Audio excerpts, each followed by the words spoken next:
When we're speaking to the children in Lesotho,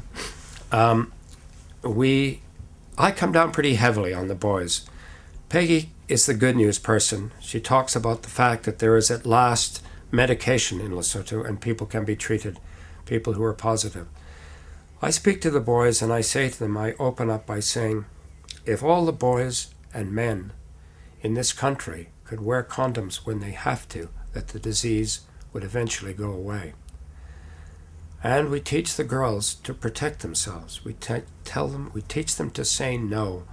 We're trying to change a tiny, tiny bit of the culture.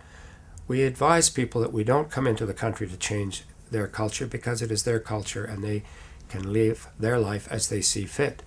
But we now know that because of the HIV/AIDS pandemic, that a tiny bit of the culture has to change. Boys and men need to know that when girls who are strong and brave say no, that they mean no, that they don't want to have sex, that they don't want to be petted and touched.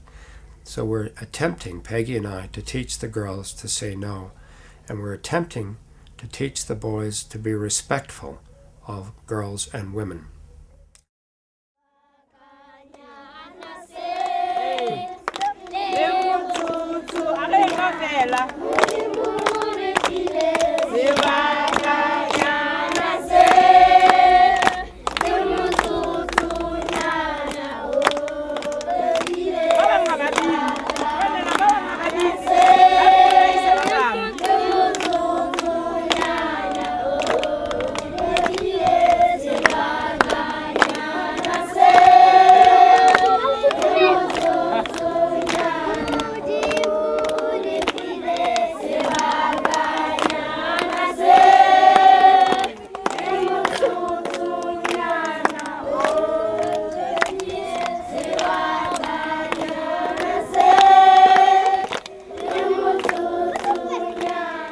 We are here, Peggy and I are here to talk to you about HIV and AIDS. And this says, know your status. 20 years ago, do you hear that? 20 years ago I got a phone call from my doctor telling me I was HIV positive. So you know, 20 years ago there was no medicine. There is no cure for AIDS. And then one day you get a bit tired. And another day you get a cold from somebody else. And you get very sick. And it's very hard for you to get over that cold.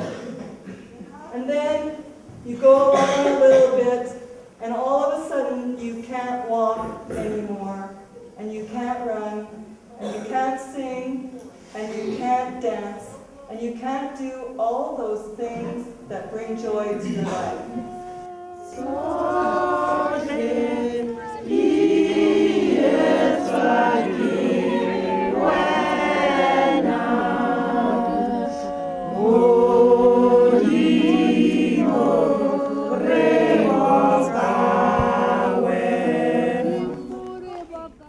So there's never an exchange of blood when a mosquito goes from one person to another.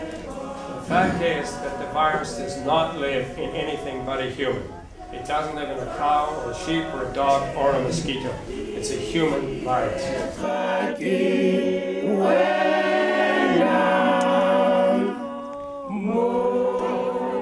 I finally got the question that I've been waiting for. Here. If a boy wants to have sex with a boy, is that dangerous? Coffee, no, but we can like I've been waiting.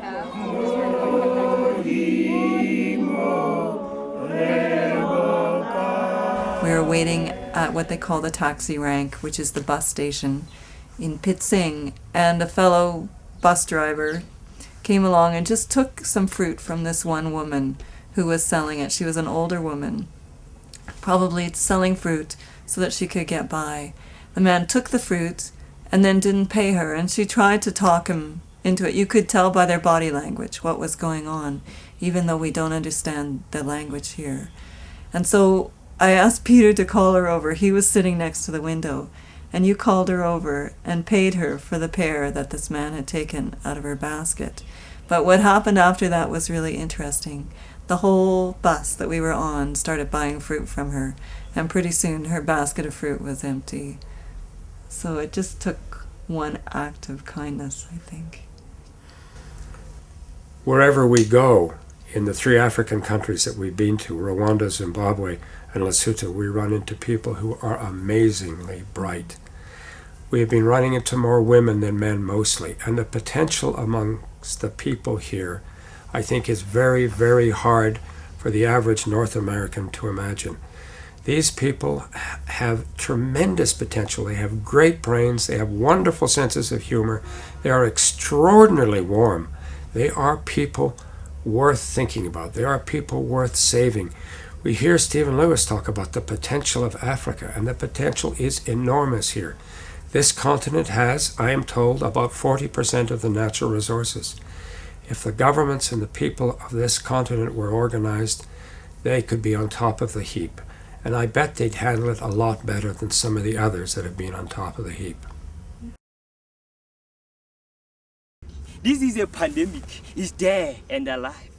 Let's set aside myths. The nation is looking upon us to bring changes in the country. Away with stigma, away with discriminations. People with AIDS need friends too. If not infected, you are likely to be affected. Whoa, new generation, word forgives, but AIDS does not. It is through our unity, it is through our togetherness that we can alleviate HIV and AIDS. This is an appeal for all. Let's stand up, be strong. AIDS on our own, on our own, on our own.